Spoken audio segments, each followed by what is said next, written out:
Hey, what's going on, everyone? Happy Friday.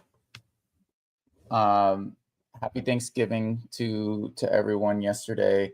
Uh, Went live about 30 minutes later than normal, but I created some documentation, or I created stuff that I think will be like some cheat sheets that I think will be super helpful, just from my interactions, my experience with some of the bird dogs or people that are going out and sending us deals. And so I think this will be super helpful for everyone. I won't spend a ton of time on here today, like going through actual deals. But what I think will be helpful is for me to walk through the documents I created and then um, figure out a way for everybody here to get access to them and free. They're all free. So let me share my screen here.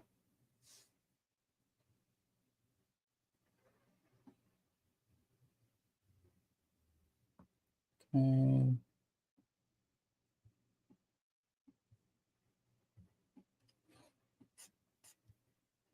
All right. Okay, cool. Everybody should be able to see this now. Let me zoom in. All right, cool. So first thing I wanted to share with everyone is this hunting guide. So just some quick steps or stages that you could look at when you are looking at deals. So based on my buy box, what we're looking for is RV parks, mobile home parks, both 35 sites or more. And then we are looking for parks that, as is today, are doing at least 150,000 in NOI or more. And so now this says or value add opportunity because if the park is 35 sites or more and there's value add opportunities, right? And so value add are things like are they below market on their occupancy? Like they have a low occupancy. If they have below market rents and they need to raise their rents to market, or if they're laundry, they can add laundry, or they can bill back on electric or utilities. All of these things are ways that we can increase the income, and then as there are ways for us to decrease the expenses, right? If their expense ratio is super high, like there's a park that we're looking at that's over 90% in their expense ratio, which means for every, if they're making $100,000, they're spending $90,000 of it. And so their NOI is greatly impacted by that. And so we are underwriting at like a 50% expense ratio, just to give as a reference. So ultimately what we want to see is there ways for us to any add backs are basically cutting the expenses. Do we are they overspending on staff, or maybe the electric, and so billing back on the electric, which is more of an income line item, will cut back on some of the expenses and what's out of pocket for us in terms of electric or utilities. If they're perhaps they're overspending in other areas. A lot of times too, we'll see like travel, and we'll see travel. Let's see what else. We'll see like car maintenance. Like we'll see a bunch of line items in there that may make sense for them and how they're operating it, but not something that we would be carrying on as an operating expense going forward. So we'll cut that from it. So everything for those that just joined, also, I'm basically going through something that I will give out to everyone for free. This is just a hunting guide, something very quick and easy, like 3 stages of what you can look for and what at least I would find helpful if I was a bird dog or somebody hunting for deals. What exactly do I need to understand from a get-go? How do I eliminate in like 60 seconds, under a minute? How do I eliminate a park that might not be a good fit for my buyer? And then what does it look like when I'm getting on a phone and calling? Because everybody should be getting on the phone, right? With, like, let's say you saw it on a Facebook group or Craigslist, and so maybe a wholesaler is posting it, or a broker, or it's direct to seller. Once you kind of go through this stage one of checking off, like, does it meet a site minimum count, or does it make 150,000 in NOI? And then is there value add opportunities, which is what I was going through. And I have another document that I want to share with everybody. I think is helpful that somebody asked me for the other day, which is like, hey, are we of the value add opportunities? Like, what is value add opportunities? What does that look like for a mobile home park? What does that look like for an RV park? And it'll allow you, as somebody that's going out and hunting and looking for deals, to ask those questions and really see like, hey, this is, like now you can see the opportunity, whether or not you're looking through the offering memorandum, if it's on market, or you're just, when you're getting on the call in stage 2, you can now ask for some of these items, right? Like, is there a laundry facility on site? Are they making money from that? Or they have individual meters at each of the hookups for us to be able to do bill back on electric or utilities or anything like that? Where is there opportunities for us to add income or cut some of the expenses? But where can we add more income, more revenue to that top line, which ultimately will increase our NOI? Okay. And then, is it in a flood zone? Check the FEMA website, right? I put down here in this quick reference, like the FEMA website. And so check that and see if whether or not the address is in a flood zone. Because that's a quick no for us. Not high crime, declining market. You can look those up, right? This is where Perplexity or Gemini or ChatGPT or whatever AI tool that you're using can do a great job of is searching, like, for this market, what's the crime rates look like? Is it declining? Is it growing? Is it shrinking? Like, what does the population look like? And looking at some of those demographics and some of those statistics recent. Make sure when you're doing your searches, like, you're saying, hey, what's the most recent data that we have available to us to understand what that market looks like? And then utilities. What does that look like? Mobile home parks is basically the same thing. Really, there's no difference here between, like, what would qualify for you to say, okay, let me move on to stage 2. Stage 2 is when you are getting back on with the broker or the seller or the wholesaler, and you're asking a lot of these questions, right? And I gave a little script here, but hey, I'm partnering with a buyer who's actively acquiring an RV park, a mobile home park. I saw your listing and it could be a great fit. I'd love to gather some quick info so we can underwrite it and potentially send over an offer.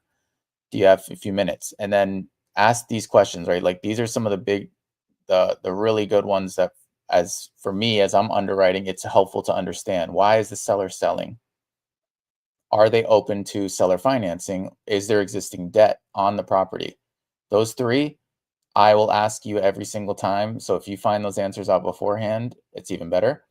And then some of these we're going to be able to get from stage 3, the information, but it's things that you could ask. Like, I think, to me, the biggest thing is, like, if it's an RV park or a mixed use park where there's some RVs, maybe there's some apartments or motels, maybe there are some mobile homes there, some manufactured homes. It's just a mixed use of different types of structures there.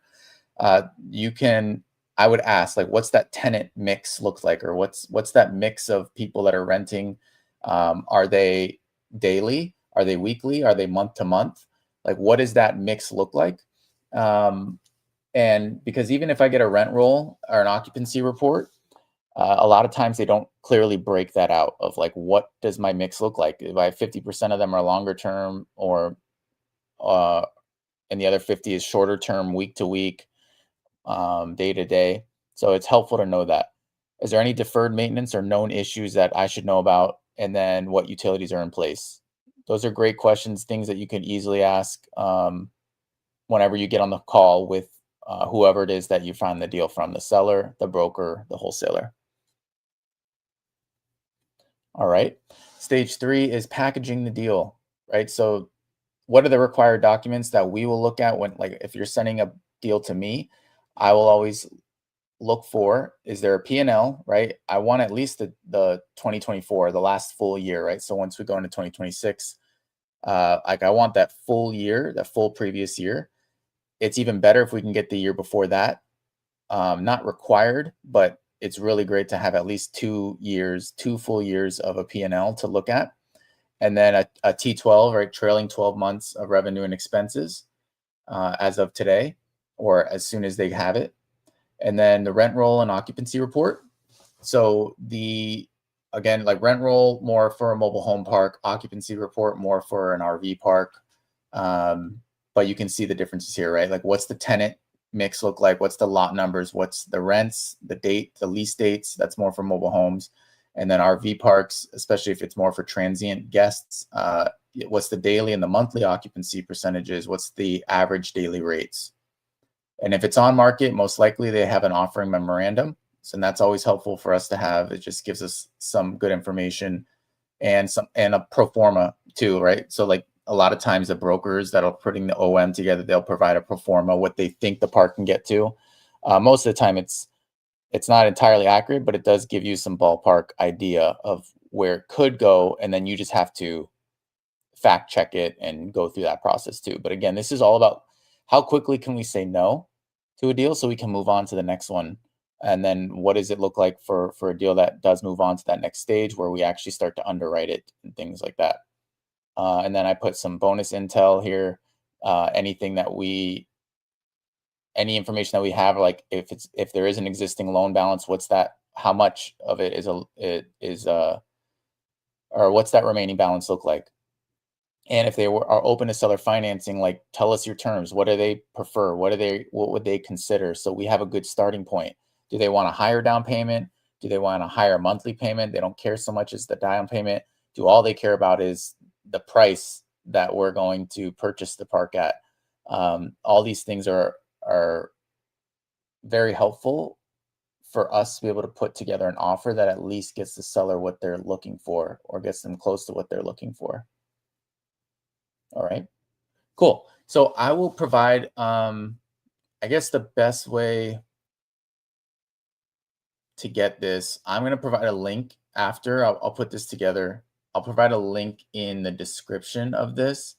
And I'll send out an email to everybody too that is subscribed already to us. Yeah, I think that's the best way to do it. For anybody that's live, any questions on this, anything that I can help with too, before I jump on to I have another one. It's a quick, like a cheat sheet on how to find the NOI on a P&L, what exactly the NOI is, how to find it, what that looks like.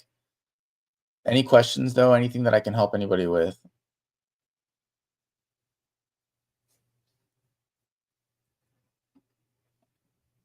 All right, cool. Okay. How to find NOI? NOI is the gross revenue minus the operating expenses, right? So basically it's before debt service is included, but give me all the revenue and then subtract all the operating expenses. How much money do I have left over after that? And that's what we're using to evaluate. That's what everybody in the commercial space is using to evaluate parks. You take the NOI and you divide it by the price that they're asking for the park. It gives you the cap rate for that park. You can also use the NOI and divide it by the cap rate, and that gives you a good idea of the actual value of the park. So if you take what the NOI actually is today, divided by what the market cap rate is for that particular market, and it differs, but let's say it's 8%, right? So you take the NOI, let's say if it's 100,000, right? 100,000 is the NOI divided by the market cap rate. So whatever market it's in, for example, let's just say it's in Orlando, and the market cap rate for a mobile home park in Orlando is 8%. You would take the 100,000 divided by 0.08, right? And that's the value of the park today, 1.25 million. So it gives you a good idea of what you should be offering. A lot of times the sellers are, seller will have it listed at a lower cap rate. They want more money, right? And so you work backwards from it, right? So let's say the park again makes 100,000 and the seller wants $2 million for their park. That's a 5% cap rate, right? Very low. It's way below what the market cap rate is. And like to us, it's too expensive for this park, right? And I don't know if it's stabilized, if there's value add opportunities, whatever the case is, but When we get something like this, we have a creative ways to try and work around it, but ultimately we're going to have to get on the call with the seller or the broker and have a conversation and understand how they got to that evaluation. Like, why are they stuck on this 2 million? Why? And really start to dig in and understand a bit more, so that when we counter or when we provide our offer, it makes sense and it's aligned with ultimately what they're trying to get to. Okay. Alrighty. What's considered revenue, right? What counts as revenue? Lot space, rent. So all the rent, all the fees that a guest would pay, the bill back, laundry income, storage fees, late fees, amenity fees, anything like this is considered a revenue. What's not is COGS, like cost of goods sold, any home sales, security deposits, loan proceeds, owner cap contributions. All of these are not considered revenue, and it's not something. I think one of the biggest things is, um, if you have an RV park, right, and it has a restaurant or a store on site, you'll see a line item for cost of goods sold, and we remove that. That's not part of an NOI calculation, right? They put it in the income because it gives them a good idea on margins within the store, but it is not something that we are going to include as the net operating income, as part of that net operating income. So just something to look out for. I think that's not as commonly known, but okay. What's an operating expense? Again, like property taxes, insurance, utilities, management fees, repairs and maintenance, trash removal, landscaping, grounds, legal and accounting, and marketing and advertising, payroll. All these things are considered an operating expense. Do not include, though, like the debt service, right? Debt service is not an operating expense. Debt service is like what's your monthly, the mortgage payment or the seller finance payment, whatever that debt payment is, that's not an operating expense. Depreciation, amortization, capital expenditures, those are more like one-time fees. Income taxes, interest expenses, owner draws or distributions, all of these aren't considered an operating expense. Those are, a lot of these are like one-time fees, or this is a or it's the debt service or tax items, as you see here. Okay, here's an example, right? All my income, which is, here's all the revenue I'm making from my lot rents, and then utility bill back, and then maybe some other fees, late fees, whatever the case is. So my gross revenue is 260,000. And then my expenses, property tax, insurance, utilities, my management fee, repairs, maintenance, other operating expenses, all of that combined is my operating expense. You subtract this from the gross revenue, and that's my NOI, 170,000. If you see things in the P&L, like a debt service or like interest expenses or CapEx, like one time, a lot of times too, what you'll see is repairs and maintenance. This is why it's so helpful to see year over year. A lot of times what you'll see is like 2023 has repairs and maintenance of, let's just say, $12,000. 2024, it spikes up to like $24,000. And then the last 12 months, it's like back down to around $13, $14, $15,000. That spike a lot of times means it's like a one-time repair or like a one-time expense that should not be part of your operating expenses. Remember, operating is like, as I'm running the park, what is the consistent, the expenses that I'm consistently, that I have on this park as I'm running it day to day, not one time like something broke and we had to fix it, whatever it is. Like, those should be stripped out. It is an important expense and something to note, but a capital expenditure, anything that is like a one-time fee, we should be stripping out of the expenses. And so it's something, as if you're hunting or bird dogging or whatever the case is, this is like a next level deep into this. I wouldn't expect people to go in and start to strip out and look at P&Ls and doing all that.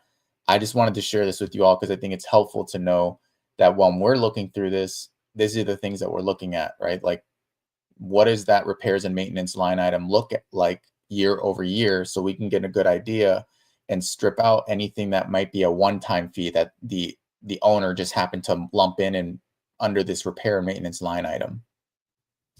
And then it leads to now us being able to go ask those questions to the seller or the broker. Okay. Common mistakes to avoid, including the COGS or home sales in the revenue, right? It inflates the NOI. That's what I was talking about up here. Subtracting the mortgage payment, NOI is before the debt service. So you do not want to include your monthly debt service as part of the NOI. Net income from the P&L is not the same thing as net operating income, right? Net income usually includes that financing cost being removed from it. And then pulling the, Sean, I have an update on that. Pulling the pro forma NOI and not the actual NOI. So a lot of times too, if you're getting an NOI or you're getting a P&L from a broker or maybe a seller or maybe a wholesaler, whoever, you're getting that, a lot of times they will include the pro forma, which is a projection of what the NOI could be. So if you raise the rents to market value or you fill the occupancy and get it to a reasonable occupancy number, or you cut some of the expenses, like whatever the case is, there is a pro forma NOI that sometimes they will include in there. Don't mistake that for what I'm looking for in my as part of my buy box, where I'm looking for 150,000 NOI or greater. That is as is today. Like, what is the park making today, not the pro forma number. And so ultimately we want to just be mindful of that, because sometimes they'll, maybe the actual today is like 100,000, but their pro forma is showing 200,000, right? And so just know the difference there. That doesn't mean don't send it. I think when in doubt, this is what I put down here, send it over to me or to your buyer, no matter what. Just send it over when in doubt, and just call out some things though. But the more research you're doing and the more you understand all of this, it allows you to send deals that can get evaluated even quicker. And ultimately you can get the feedback on that much quicker as well. So hold on one second.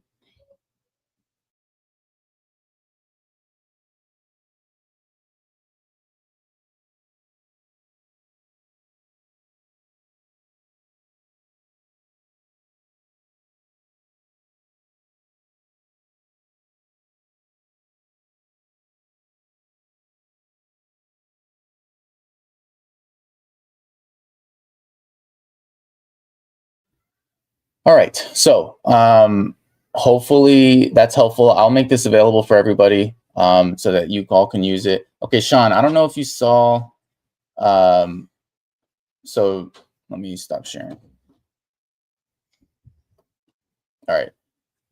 Sean, I know you sent that deal. So I don't know if you were on the email thread with Monica, but Monica already talked with the seller and everything. It was not about the flood zone so much, although that was something. It was more about the seller themselves, like had like hold on, let me pull up the email so I don't misspeak on it. But I thought you were on that email. I thought you kind of got a good understanding of why we passed on that deal. So sorry if you weren't on that email. I thought you were. Let me see. Because Monica already talked with that seller. Well, I'm gonna go to sleep too. So let's see.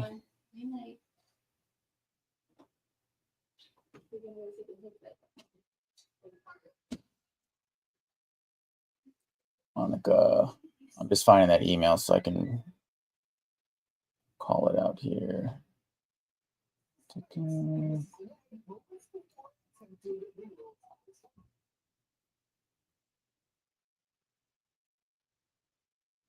No. Let's see.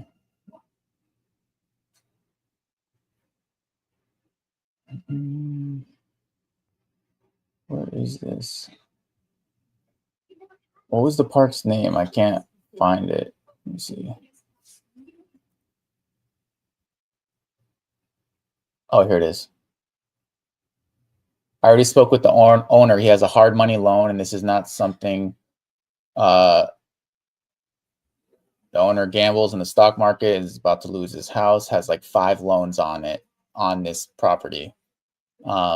I think it was not something, there was a lot more liens on the property than expected, and it was not something that we could uh, send an offer on. Can you turn that down, please, Jack? Thank you.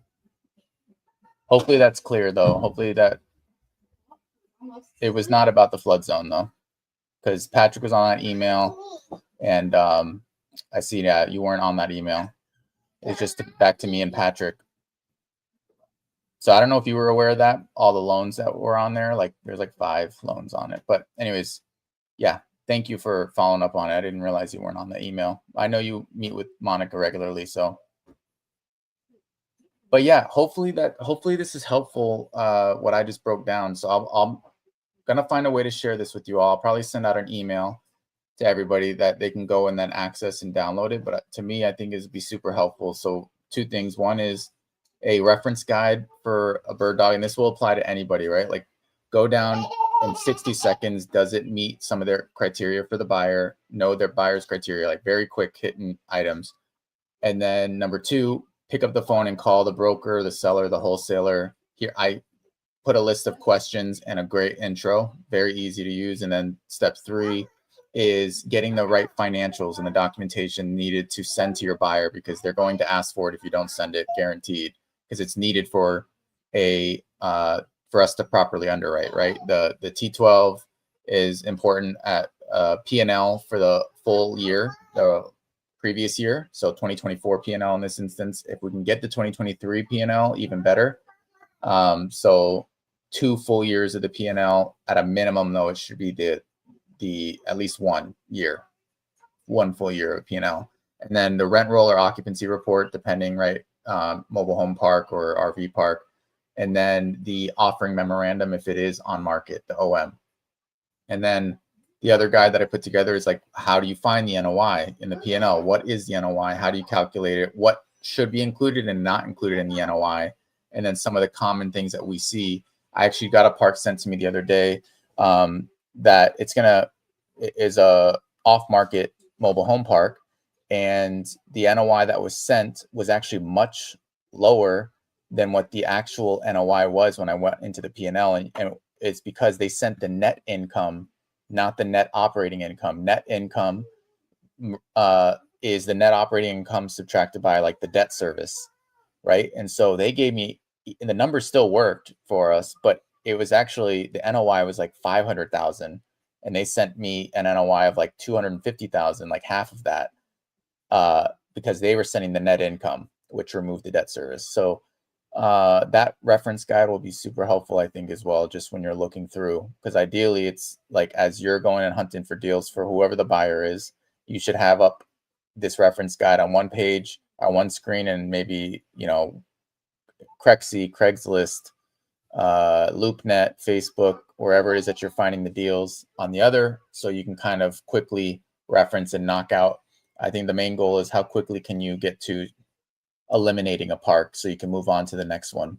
And that's ideally that's the best thing you can do from a timing perspective. Like, how do you send deals that ultimately you have enough information and everything for the buyer to then be able to quickly evaluate and move forward with. Awesome. Yeah, so only on for like 30 minutes today. I did push this back 30 minutes later, but hopefully this is helpful, and I will figure out a way to get you all these guides, and let me know if you have any questions, even after you're reviewing this, even if I'm not live. Feel free to leave a comment and let me know whether or not this is helpful, and whether or not you have other questions as you're looking through the documentation. All right, cool. So Sean, the Alabama one, let me see. Sean, Alabama.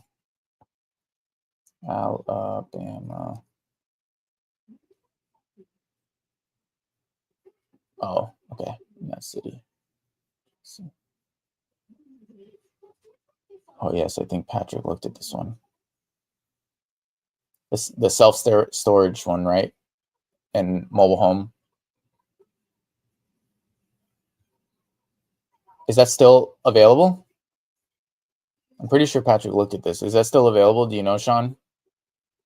Because if so, I'm going to be getting on with Patrick today. I'll call him.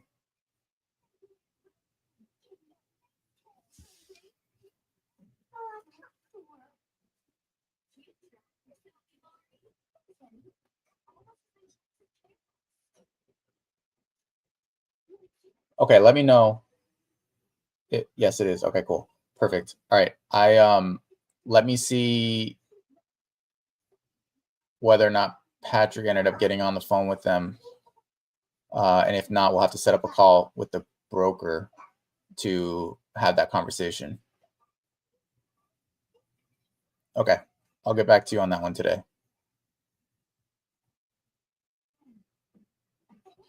All right, cool. Well, thank you, everyone. Happy Friday, and hope you all have a great weekend. Thanks.